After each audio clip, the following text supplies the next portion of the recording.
Hello, good evening, everyone. Good evening from wherever you're joining. People from Sokoto, from Kano, from Calabar, from Somalia, from Cameroon, from Niger, and everyone that are joining this lovely session today. It's good to have you. I'm Scientist Kennedy Omojefe Orezime, the CEO of our innovation and founder of Transformation Home Africa. Our innovation is all about building communities.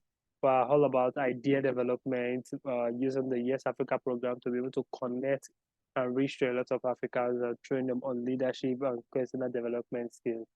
At the same time, we're also running the Transformation Home Africa program with our Transformation Home Green Advocates, which is our Green Leaders Advocate. And it's good to see you all joining this evening from wherever you're joining. Good to have you and welcome to this evening session.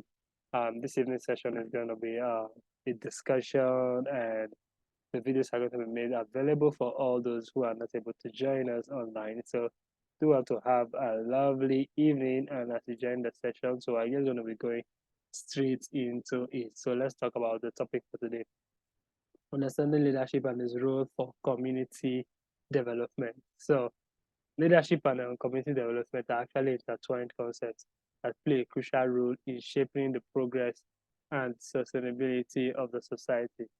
Effective leadership has the power to drive change, foster inclusiveness, and inspire action within communities. So I'll be talking about the fundamentals of leadership, understanding the concept of community development, and highlighting some key attributes and providing real-world examples to actually illustrate this impact.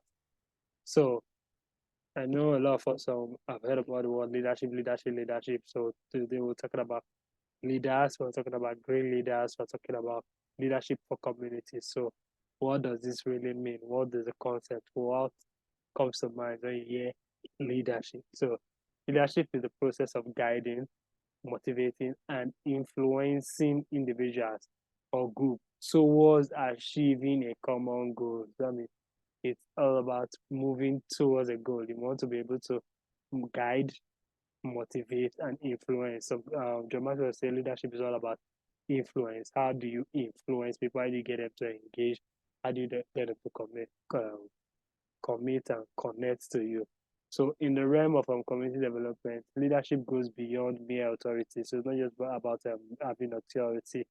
It's involved deep understanding of the needs, what are the needs of the people, the value and the aspiration of that community. Community development, on the other hand, refers to collaborative effort that ensures the well-being of a specific locality by addressing economic, social, and environmental challenges like most of our green advocates are going to be addressing in their various states.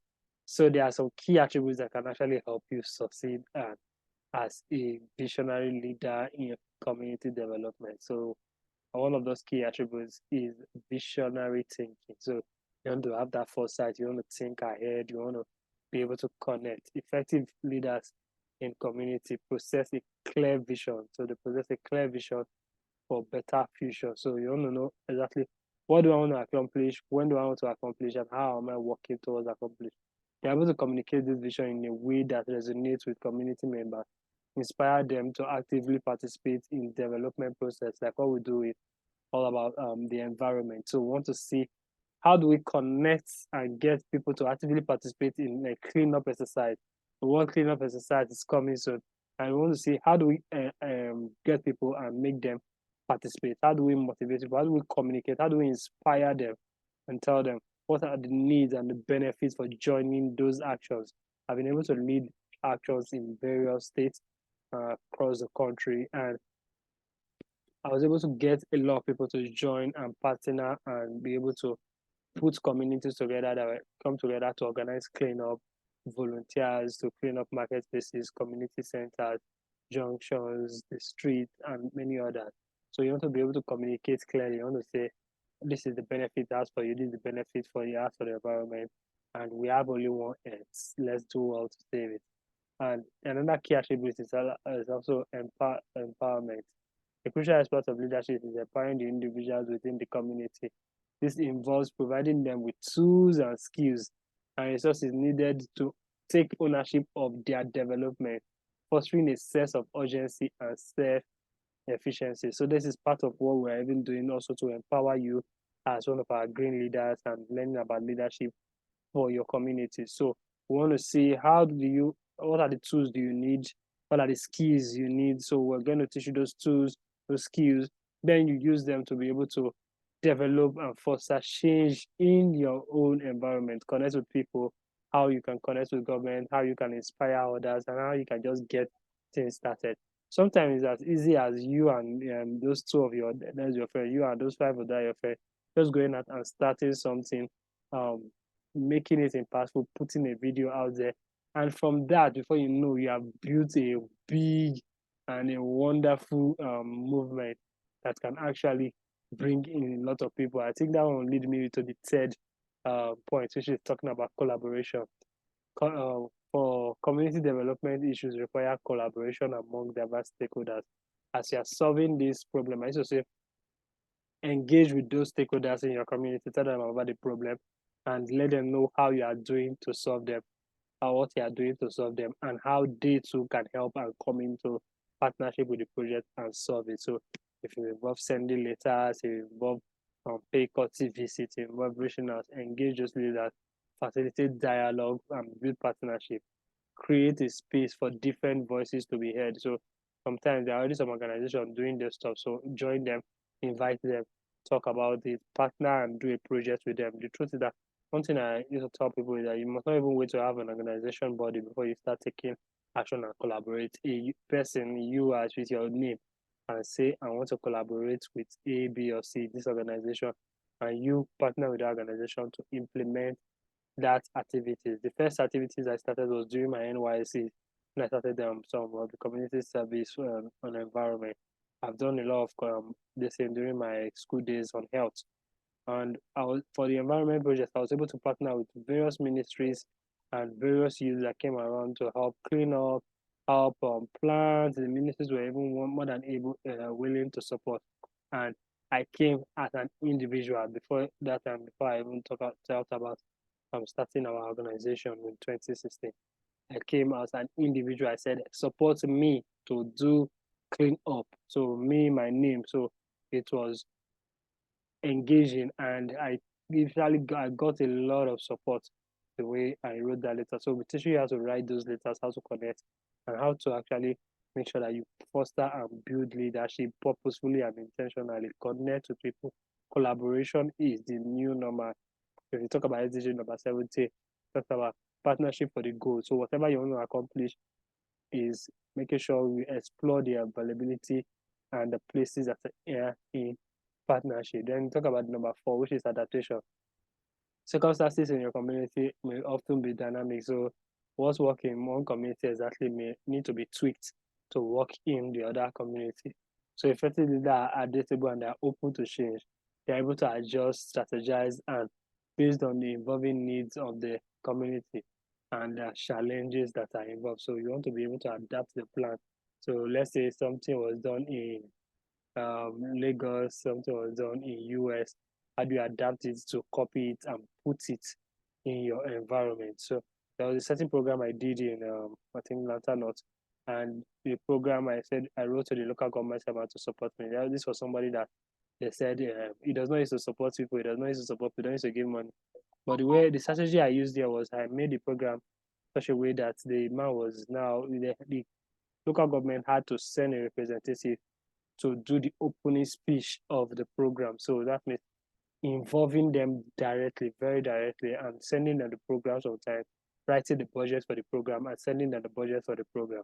I followed up that program every day for over 1 month. Till even the date of the program, they have not responded. They have not given me some funds to support. So I still had this community. So I went to the local government chairman's office from morning till like evening. When the man saw me in the morning, I greeted him and stuff. I said, I want to see him. Okay. Went in, it was so busy. The man was like, oh, let's see. Before you know, towards evening, the man opened the door and like, wow, we are still here. I said, yes, sir. The program is tomorrow and everything. So what happened was like, okay, say, oh yeah, come in. What do you want? I told him, our program is tomorrow, community health, and we are supposed to open the program, and it's all about youth and the environment. We're doing both health and tree planting. I needed him to be in that event. And he said, we should write a letter now, and so that I can approve. I said, sir, I've been writing letters, we have even written letters and submitted. And he said he hasn't seen the letter. So he asked me that, okay, can you write a letter? And I said, yes, sir. So I wrote the letter right there, wrote the budget right there for the on his table. I gave it to him, and he approved it right there and sent me to finance. And they had to call a lot of people, and people who had actually even gone on to process the this to ensure that the meetings available for me to have and do that program. And that was in Lantana. So you see, and that's let me just say, first of all, that is not even my community. So it's not because it's my community. It's not because like somebody know me. Totally nobody know me there. And it was just my willingness and passion to engage with the community and go ahead and serve. So being very practical, engaging your community, going ahead despite when people tell you that you are going to get no for an answer is very important. Do not listen to them. Work and try. I used to say do not give yourself no for any good activities that you want to do. Go ahead, try. Let it be that it's them that tell you no.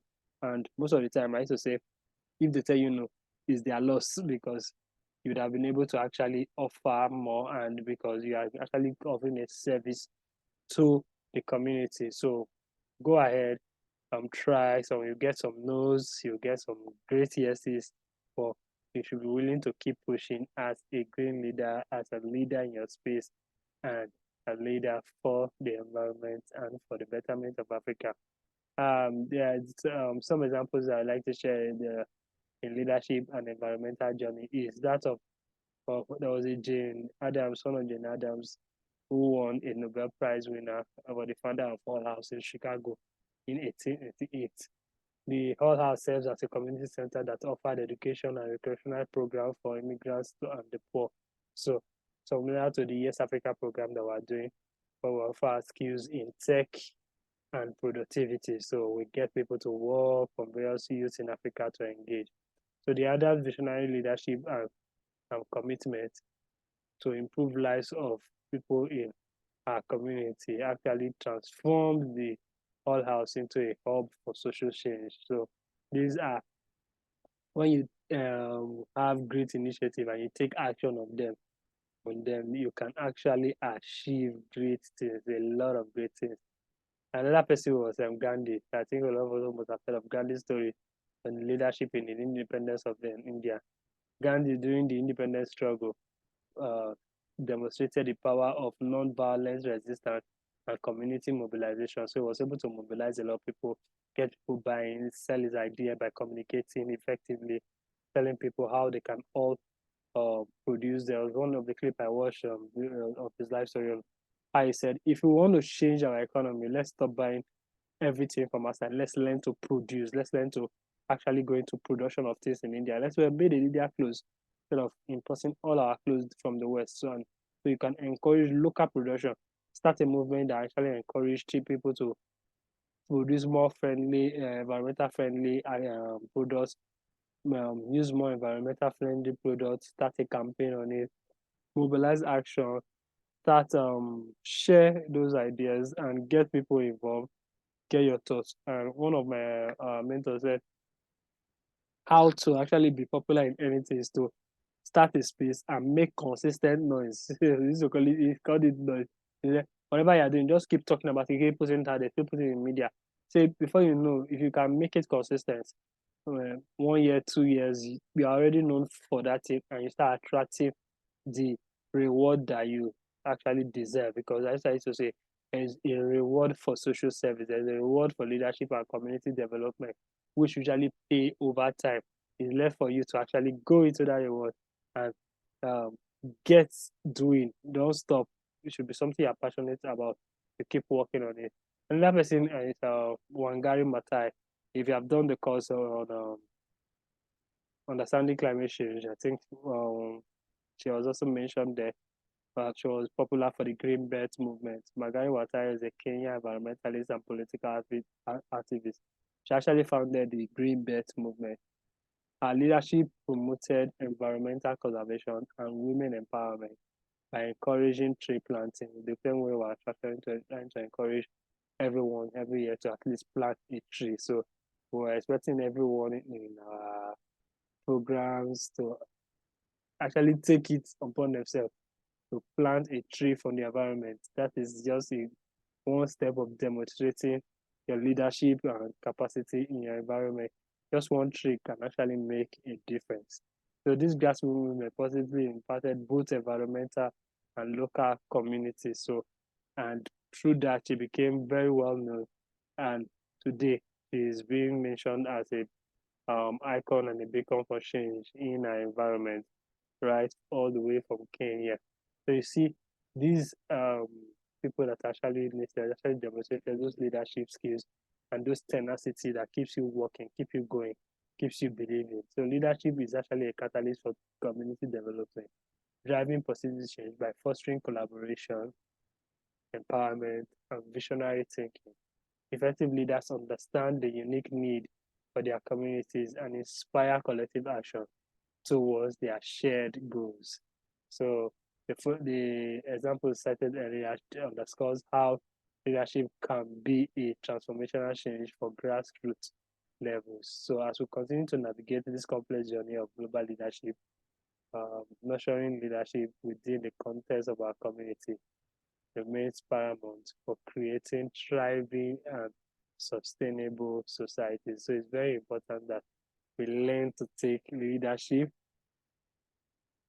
as something that is we're called to do. And I used to say everybody's a leader. So if you don't know that yet, I think before by this small session, this half session, you have understand that everyone is a leader and everyone has actions and roles that they can actually do and serve in. So I want to thank you everyone for joining this program and do well to have a lovely evening as we discuss more in our group. So if you're enough in our groups, join the groups, join the discussion.